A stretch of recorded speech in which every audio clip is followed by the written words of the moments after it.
समझ नहीं आ रहा अपने सैलरी इंक्रीमेंट का क्या करूं। बेटा इतना क्या सोच रहा है? अपने म्यूचुअल फंड्स के एसआईपी का टॉप अप करा ले। This is the right time. क्या? समझ में नहीं आया। बेटा इतना क्या सोच रहा है? अपने म्यूचुअल फंड्स का एसआईपी टॉपअप करा ले।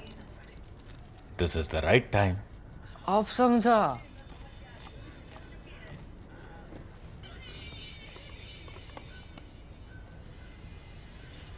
Mutual fund investments are subject to market risks. Read all scheme-related documents carefully. Nepal is in turmoil, the government has fallen, and there is a vacuum, at least for now. Now, this is not a situation that we in India should be unfamiliar with in our neighborhood lately, because we have already seen the governments go in a very similar fashion, in Sri Lanka, and after that in Bangladesh. Massive popular protests on the street, mostly leaderless protests. You don't see any well-defined leaders of these protests or anybody who's commanding it, but these are spontaneous protests, so intense that the government goes. Usually the government also goes when its police or its armed forces take drastic action and deaths take place. That is what we saw play out in Bangladesh. Something very similar has happened now in Nepal. In Nepal, young people came out in protest. The spark was the government's ban on social media apps, 26 social media apps, including WhatsApp. And WhatsApp is very important for Nepal because Nepal has among the highest percentage of its population, more than 8%, according to estimates. Last census counts was 7.9%. Now it might be 8.2% of its population actually living and working overseas, not in India, not just in India, but living and working overseas. That's a lot of people. Over a population base of about 3 crore, that's about 2.5 million people who are working outside. And what compounded the anger over corruption, unemployment, etc., was the fact that too many politicians seem to have become very rich and their children had gone for overseas education and were living lavish lives and were posting snapshots of their lives on social media. Those were picked up by these young campaigners and they were sharing these on social media, which is what seems to have triggered the ban on social media apps. And just as we have started recording this, news has broken that the military in Nepal has said that they are taking over the law and order situation and they will be in control until things settle down. In India, Prime Minister Modi has tweeted his concern and also called a cabinet committee on security meeting. The money that these overseas Nepalese sent, and I will tell you how important this is in the context of the ban on these apps, because there is a direct connection. Because if 8% of your population is working overseas, then they have families back home and they're sending money back home. How much is that money? The remittances that they send back to Nepal, that amounts to 33% of Nepal's GDP, 1/3 of Nepal's GDP. It's like the highest earner for Nepal's national economy. To put 1/3 or 33% in perspective, we have to see some global rankings. The highest percentage of remittance as a percentage of GDP is for Tonga. 50% of Tonga has a population of all of 1 lakh people. Then Tajikistan, 47.9. Then Lebanon, 33.3. Lebanon is a broken country, as we know, completely broken country. In many ways a failed state. For better understanding, just some comparisons. For Pakistan, it's 9.4%. For India, it's 3.5%. That is the percentage of remittances to the national GDP. This is compared with Nepal's 33%. And then Nepal. So Nepal is number 4th in the world by way of its dependence on remittances at 33%. Now, how do we link that to the anger over ban on apps, these 26 apps? These 26 apps also included Facebook and, for heaven's sake, WhatsApp. So how do the families keep in contact, and how do these people working so hard, double shifts in all parts of the world, stay back in touch with their families? So sometimes leaders do things where they don't calculate, they don't keep into account, or they don't bring into their calculations the unintended consequences of their actions. And that is what happened. The young people in Nepal were getting furious anyway because unemployment was rising. Unemployment might have risen by just 1 percentage point in the past 5 years, according to Nepal's National Statistical Office, NSO. But remember that Nepal, like most countries in the subcontinent or most countries in that income group, Nepal, if anything, has a per capita income which is exactly a half of India's, about 1400, which is in the ballpark of Pakistan. Pakistan is maybe $100 ahead, but for that economy, a lot of people are in informal jobs. They are in their villages, employed on their farms or underemployed on their farms. That's why not that many come into formal jobs or come seeking formal jobs. So when you see 12.6% unemployment rate there, that actually amounts to a lot of distress in the cities. Now, this social media ban, that became a spark.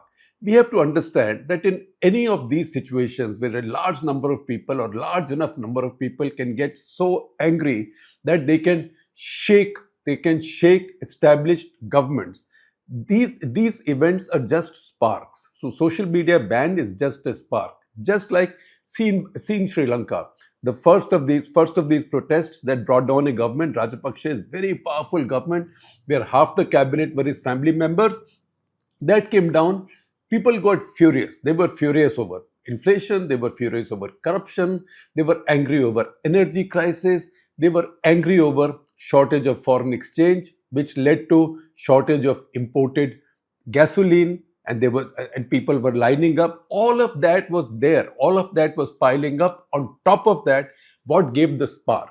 The spark came from a colossal crop failure of almost 40-50% decline in production. Why did that happen? That happened because Mahinda Rajapaksa, who was so powerful at that point, he was like an elected dictator and he's functioned as one.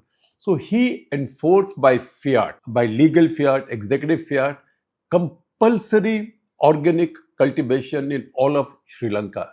That led to a collapse of the crops in Sri Lanka. That collapse of the crops then became the spark, while all the other grievances were piling up. So it's always one spark. Similarly, in Bangladesh, this was a reservation issue. Reservation government jobs, etc., for the families or for the descendants of freedom fighters of 1971. Now that again was just a spark because anger and grievances had been piling up over time because of what was seen as Sheikh Hasina's dictatorial government and complete intolerance of any dissent or any opposition. Remember, she won her last election without any opposition. And even the few independents who won, she co-opted. So people were smarting under all that. Anger was simmering. That reservation issue provided a spark. You know how small things become sparks. 1857, the first war of Indian independence. History books will tell you that was sparked by that issue over cartridges, whether those were fused with beef lard or with pork fat, right? That word spread, that was the spark. That revolt did not take place just because of that. Anger was building up among Indian soldiers, among Indian population. That cartridge issue just provided the spark. That tells us that through history, when anger, popular unhappiness, popular frustration piles up, it reaches a critical mass, something can provide a spark. That is precisely what's happened in Nepal this time. Now, Nepal has seen a lot of corruption. Nepal is also a case, all revolutions eat up their own children. So usually you might say revolutions will eat up their own children in the sense of eating up the leaders of the revolution. In this case, the leaders of the revolution have done fine. They've been taking turns at becoming prime minister, sometimes being together, sometimes fighting. It is a joke. I will give you a little bit of that as we go along. But the fact is that leaders of the Maoist revolution who finally fought the monarchy and got the monarchy out in 2008, they have failed to give Nepal any stability. In the process, many of their families have enriched themselves. There is a lot of corruption, and there is a general belief that money comes from China for construction projects. There was a big issue about the project, say, for Pokhara International Airport, where it was said, investigations were held, that $71 million. $71 million is a lot of money in a small country like Nepal. Small country as in a population of 3 crores, per capita income, half of India. So you can see how poor a country this is and how small a country this is. And this is a lot of money to be made. Parliamentary committee went into this case and recommended investigations. Nothing happened. Then at one point, the same combinations which have been doing a musical chairs or merry-go-round in power also jailed one of their own ministers after the minister and his party broke away from the coalition. That minister is Rabi Labuschagne, who we spoke about earlier, who had created his own unconventional party, a bit like Arvind Kejriwal's AAP in Nepal. No ideology, just a campaign against corruption, a lot of smart use of social media. He became deputy prime minister in this government twice because he had leverage. He had leverage with just 20 seats in a house of 275. But that 20 could ensure whether somebody will have majority or not. With that, he became deputy prime minister twice. At one point, when he pulled out of the coalition, he was sent to jail on charges of corruption. Rabi Labuschagne, that second name should be familiar to at least those who follow cricket closely, particularly IPL. There's been a Nepalese cricket player by that second name who's done quite well in many places. He, by the way, has just been released now because among all these leaders, he's the least unpopular. Also because he's the youngest. He's 51, while Prachanda, Oli are all in their early 70s, and Sher Bahadur Deuba, the Nepali Congress leader, is 78. These three leaders, Prachanda, Oli and Sher Bahadur Deuba, they've been taking turns at becoming prime ministers over the past 10 years. Why do we take a cutoff at the past 10 years? Because 2015, Nepal came up with a new constitution. Nepal has now had, in fact, I will take you back to episode 645 of Cut the Clutter. I will share a link with you. Now, Labuschagne himself is a controversial fellow. He's 51 years old now, but he's controversial. The first time he was elected, there were questions about his citizenship, that he had not followed due process to become Nepal's citizen, etc. So all that mess is there. The fact is that Nepal got rid of monarchy, but it got no stability in return. Because the revolution that forced the eviction of the monarchy, that revolution did not produce a real government. In fact, since 2008, that is in 17 years, Nepal has had 14 prime ministers. I will give you a listing as we go along, but I will also share with you two earlier episodes from 2020. The first from May 2020, when Oli, then again Prime Minister, he changed the map of Nepal, adding in Limpiadhura and Lipu Lake, Indian territories, saying these are Nepalese territories, and he got his parliament to adopt that map unanimously. Or all of these things, when nationalism comes in, everybody joins in. He was then on the skids. His government was falling. He thought it will save his government. It did not save his government. Similarly, the second one I will share with you is 645, which is in the same year on 22nd December. That's when one more of these government transitions had taken place. Now, the fact is that when you have poverty of this type, a young population, Nepal's average age is about 24.5 years. India is about 29 right now. I think Pakistan would be about 23. Nepal is 24.5 years. So very young population. There is desperation for jobs. Within this, lots of rackets have also come in. Scandals have also come in. We've had our kabutarbazi business in Punjab. It's something similar, I'm sure, has run in Gujarat as well. All involving illegal migration, organized illegal migration.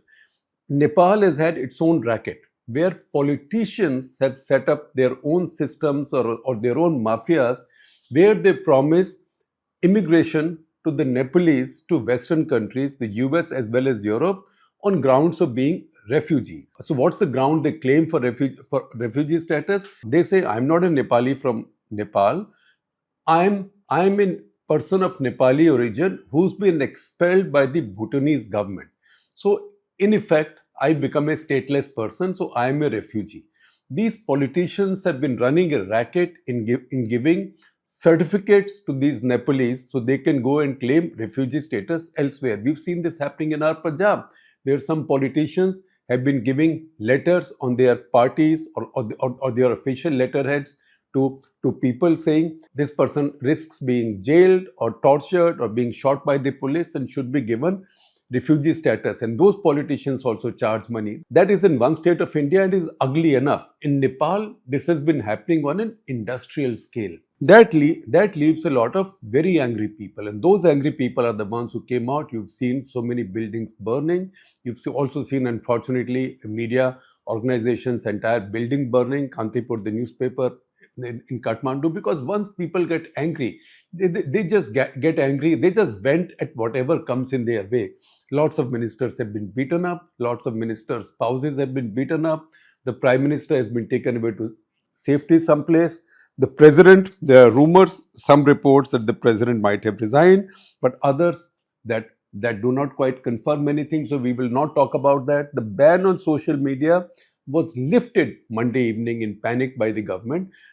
And the government statement issued by Prithvi Subha Gurung, the communication minister, said that this was in keeping with the demands of Gen Z. However, by this time, too much water had gone down that river. Remember, even in Bangladesh, Sheikh Hasina had said that she was withdrawing that reservation. But by that time, the damage was done because that spark had already been provided to a very combustible mix which had already piled up. Now, to understand Nepal so far, first of all,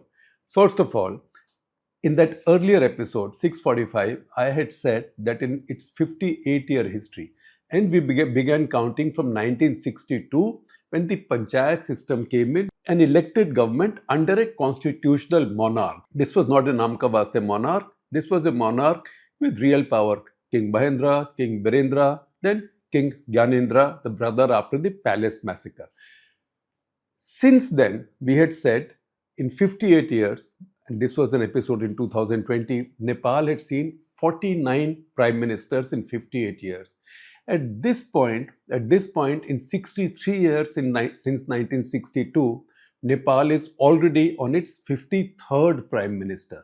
Now, it's not as if 53 individuals have been prime ministers, but many individuals have been prime minister multiple times.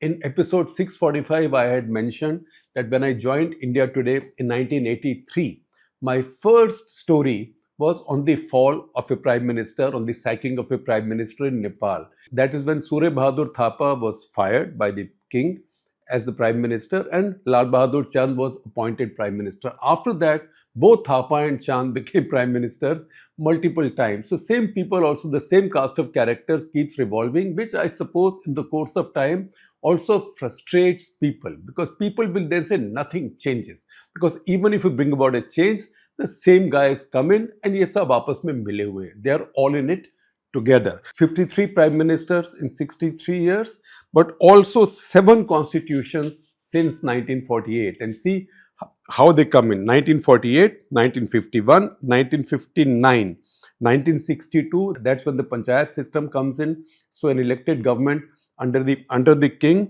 Then 1990, then 2007 when the monarchy goes, and 2015 another constitution has come in. That's the reason I said earlier that we are taking a cutoff in our current discussions at 2015, because that's when a new constitution came in. And since then, these 3 people, that is Pushp Kambal Dahal, also known as Prachanda, is nom de guerre. He was an underground fighter. KP Sharma, Kharga Prasad Sharma Oli, who's a former Naxalite in the sense that in 1970s, he had killed a landowner. He had been convicted. He was then released in an amnesty after 14 years in jail. Among these people, these forces, once they came over ground and got their amnesties, that power has revolved. However, the old party of Nepal, just like India's oldest party is the Congress, Nepal has the Nepali Congress.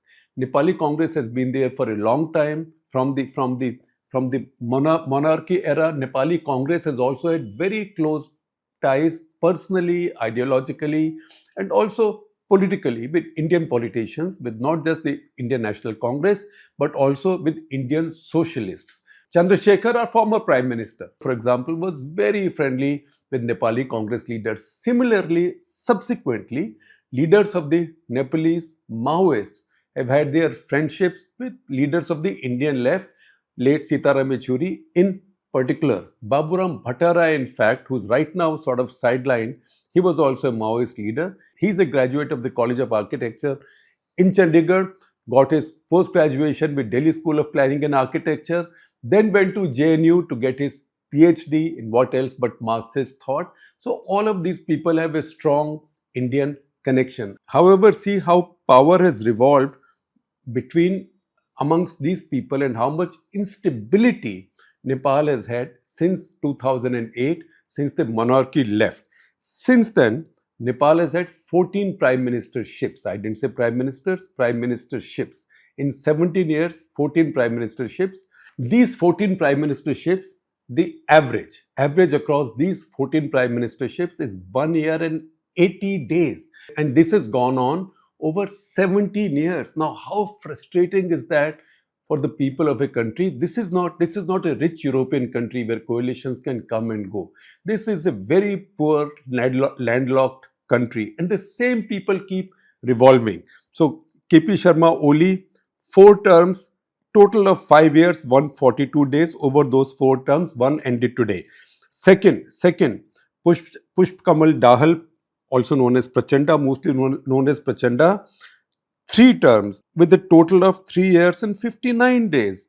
Then we come to Sher Bahadur Deuba. Sher Bahadur Deuba is a leader of the Nepali Congress.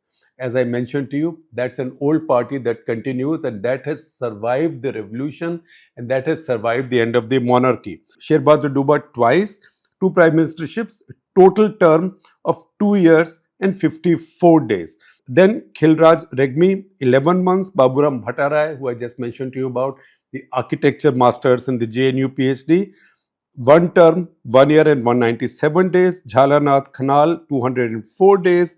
Sushil Koirala, 1 year and 243 days. Madhav Nepal, 1 year and 257 days. So you can see the kind of instability that's been there. Now, when you see this and you think this will make people angry enough, then I will tell you some of the things that have happened in Nepalese politics in this period. And I will only take you back to the latest election in 2022. Now, when we talk of elections in Nepal, we also have to understand the complex system of elections in Nepal. Sometimes in trying to be too smart, you make your lives too complex. So Nepal did not choose a system like India has, Bangladesh has, Pakistan also has, for whatever it's worth. Most countries have in the region. That is first past the post, right? Even if you get one more vote more than the other side, or even if you get one more vote than the next candidate, you win the seat. Nepal has that system, but it has also brought in from Europe the proportionate system. However, there also Nepal has its own peculiarities. So the house in Nepal, the lower house is 275. Of the 275, 165 are directly elected, right? So 165 are directly elected on first past the post system. But while people go out to vote, they cast 2 votes. So 1 vote might be for the candidate you are voting for. The second vote is for no candidate. You cast that vote for a party. When the counting is done, on the first vote, the candidate for whom the vote was cast and who's got the most vote on the first past the post system, that candidate wins. The second vote is then collected or counted for the entire country, and then you see which party has got how many votes.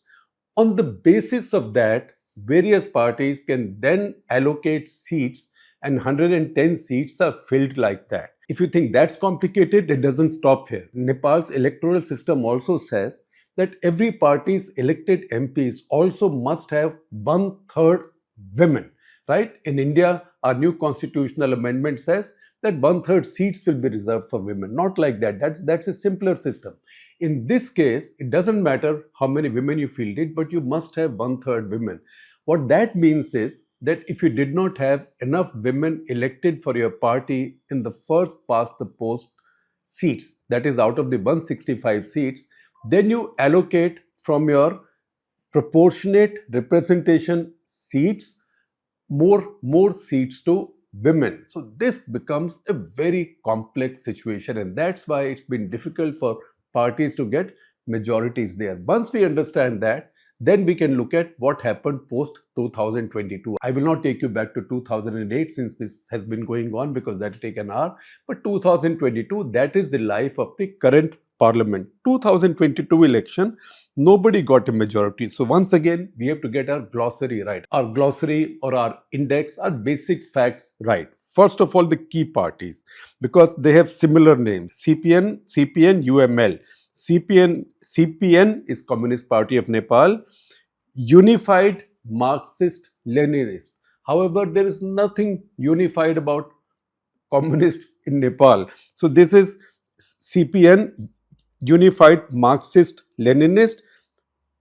They fought that election with lots of other chota mota parties. This is led by KP Sharma Oli, CPN UML. Then we come to the second big party, which is today not the second biggest party, but generally, historically as in post 2008, post the revolution, the second most prominent party is Communist Party of Nepal, CPN MC. MC in this case stands for Maoist Center. This party is led by Pushp Kamal Dahal Prachanda. In the last election, CPN UML, that is Oli's party, contested by itself with chota mota allies, as I told you. CPN MC, Maoist Center, Prachanda's party. Prachanda was already former Prime Minister. He contested in partnership with Nepali Congress and a bunch of other chota mota parties. Everybody does like that. Rabi Lami Chain's Rashtriya Swatantrata Party contested by itself.